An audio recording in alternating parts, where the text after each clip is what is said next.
Presiden Joko Widodo hari ini menunjuk 9 anggota panitia seleksi Komisi Pemberantasan Korupsi. Nantinya ke-9 orang itu akan bertugas untuk menyeleksi dan menentukan nama calon pimpinan KPK sebagai pengganti pimpinan KPK yang lama.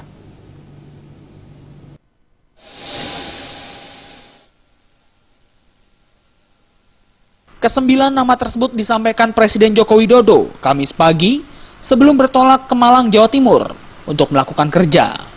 Panitia seleksi atau pansel yang terdiri dari 9 orang anggota tersebut berasal dari berbagai latar belakang. Dan uniknya, kesemua anggota panitia seleksi KPK tersebut adalah perempuan. Panitia seleksi KPK tersebut diharapkan dapat segera bekerja untuk menyeleksi dan menentukan nama calon pimpinan KPK yang selanjutnya diserahkan pada Presiden.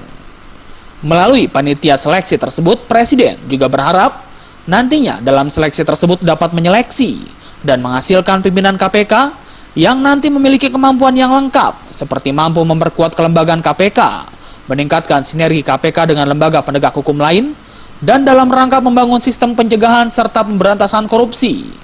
Dengan kriteria kompetensi seperti ini, saya berharap komisioner yang terpilih nanti memiliki kemampuan yang lengkap, mampu memperkuat kelembagaan KPK, mampu meningkatkan sinergi KPK dengan lembaga penegak hukum lainnya, dan dalam rangka membangun sistem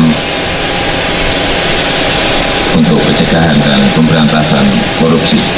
Saya berharap pansel KPK segera bekerja untuk menyeleksi dan menentukan nama-nama calon pimpinan komisioner pemberantasan pimpinan Komisi Pemberantasan Korupsi atau KPK, dan selanjutnya bisa diserahkan kepada Presiden.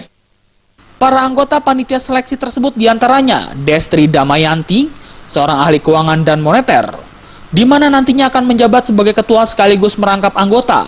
Selain itu ada Eni Nurbaningsih, seorang pakar hukum tata negara, serta Ketua Badan Pembinaan Hukum Nasional, yang juga menjabat sebagai wakil ketua merangkap anggota pansel KPK. Dari Jakarta, Linda Puspitasari dan Adam Irhas melaporkan.